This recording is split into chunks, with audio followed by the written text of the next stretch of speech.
Hi guys, and good Thursday morning. I almost said Friday, but we're not quite there yet. It is January 16th. We appreciate you tuning in for our update. The way this works, I'm just going to run down some of the big stories that you guys are clicking on, that you're sharing, basically that you're just showing a lot of interest in. This isn't scripted. It's a conversation, you and me and Kevin over here running the computer. So go ahead and leave your questions and any comments you might have down below. We're going to come back to those and try to answer any questions you might have and also address comments. Like I said, have a conversation. We're going to start with good news out of Australia, something we haven't had, it seems like, in months. Rain is pouring down, more than a month's rainfall in just 24 hours in some parts of Australia. Of course, the reason this is so exciting is that this country has been mired by wildfires. We're talking about more than 1 billion animals killed, thousands and thousands and thousands of square miles, a lot of people displaced. So the hope is that this rain will help knock back those flames a little bit and let the firefighters make some progress. You can read more about that, lots more video, social reaction to the rain on KHOU.com. Next story, we're coming back locally. We've been talking this morning about just the stressful environment for schools this week. So, of course, Bellaire, a couple of days ago, you had a 19-year-old student shot and killed. A vigil was held for Alexander Cesar Cortez last night. His first name was Alexander. Most other students knew him as Cesar. He was a member of the junior ROTC group. And investigators say it was another classmate, another member of that group, who shot Cesar, although they say it was unintentional. So that suspect was found hiding behind a dumpster hours after the shooting happened. Investigators say he is not cooperating with them. So there are a lot of questions there. If you want to hear from the vigil, Cesar's brother, you can do that on KHOU.com. We also have a lot more about the investigation itself. A lot of you have questions as well about the charges. So the 16-year-old alleged shooter is charged with manslaughter, not murder, and that's because investigators say it doesn't seem like it was intentional. But this is obviously something we're working to learn more about as Bellaire students head back to school today, the first day back since that shooting happened. And then there's a whole situation at North Park High as well.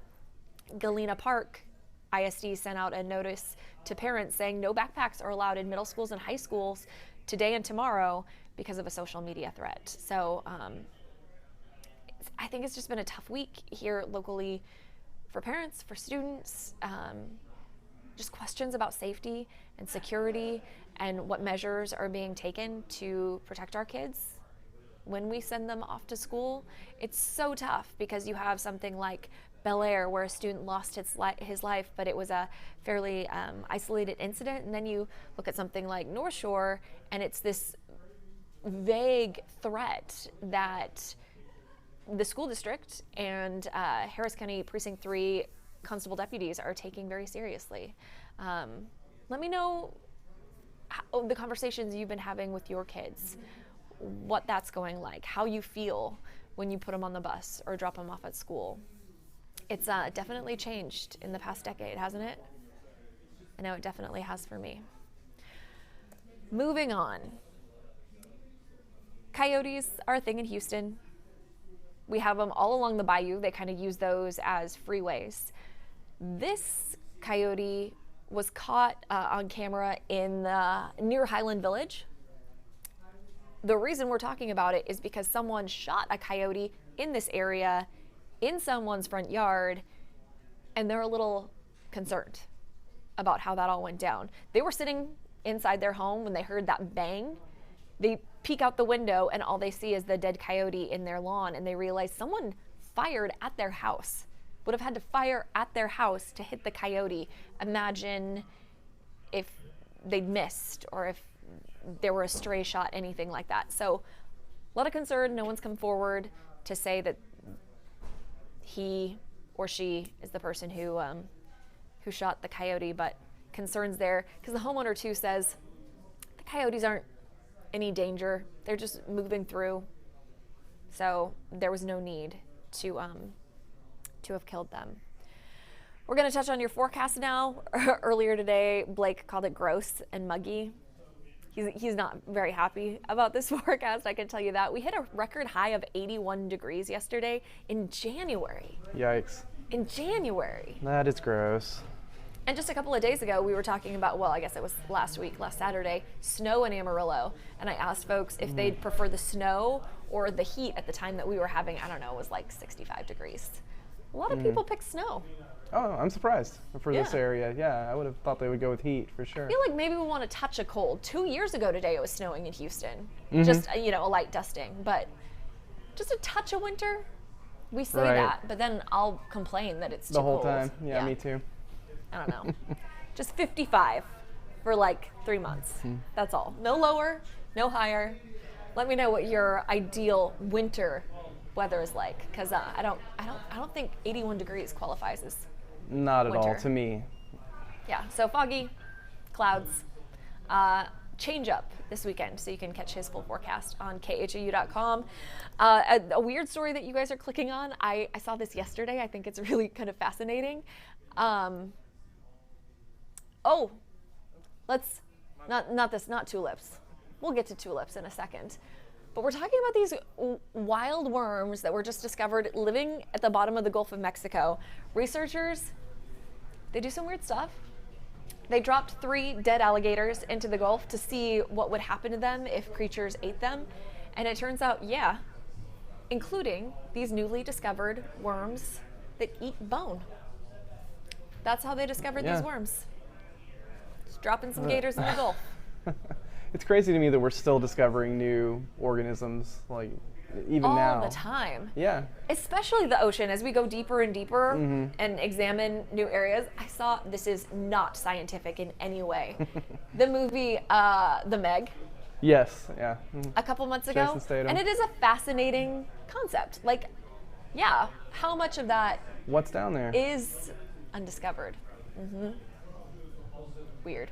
Okay, now we'll get to tulips, because you guys were clicking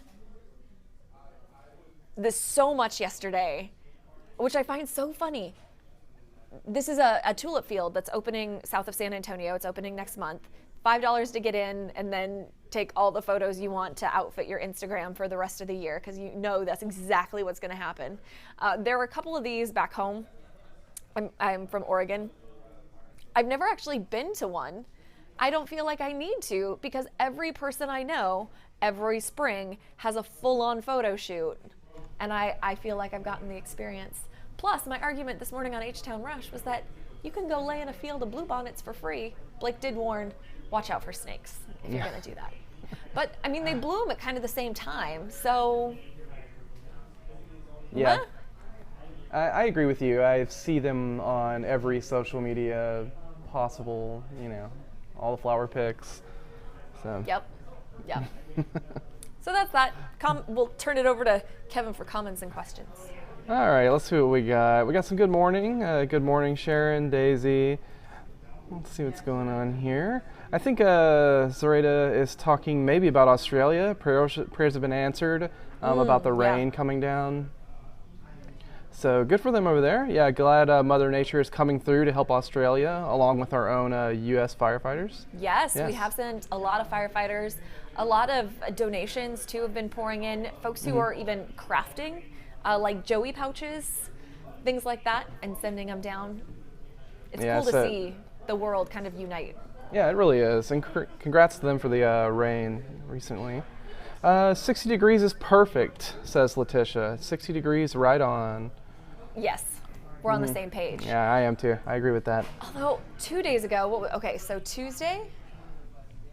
So I just started a new work schedule, and I work Tuesday through Saturday now, and it's really messing with my head. So like it's my Wednesday, but it's Thursday.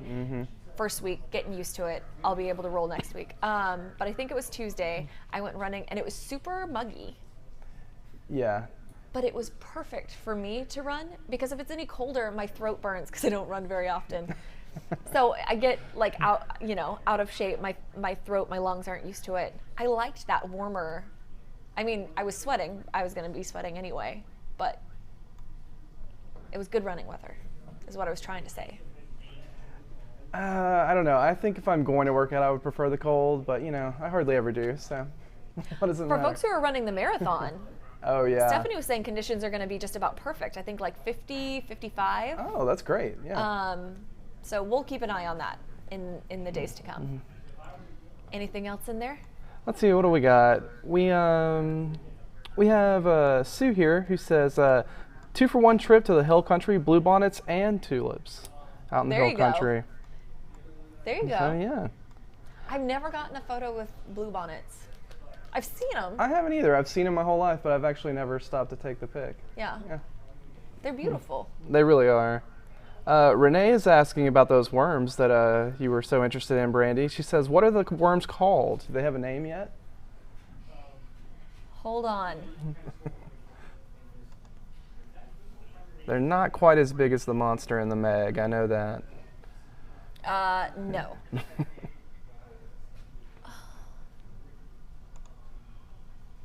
I don't know if they have a name yet. They're so new. The name of the study is kind of cool, though. Alligators in the Abyss, the first experimental reptilian food fall in the deep ocean. Nice. Alligators in the Abyss. Okay, I'm gonna have to do some digging, but I will respond. That was Sue? Yes, that was. Sue, I will get back to you on that. Oh, that was Renee, actually. Okay, sorry. Yeah, Rachel actually posted an article here about the worms. She said no name yet, but she's looking it up on these deep sea worms. Yet to be named. Yet to be named. Yep.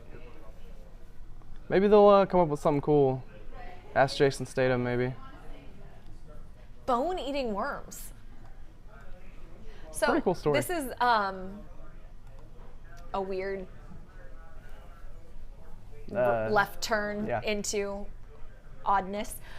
So I used to volunteer at the Houston Zoo in the swap shop, and we accept all sorts of items brought in from nature. So sometimes that included bones, and sometimes those bones wouldn't be entirely cleaned off. Mm-hmm.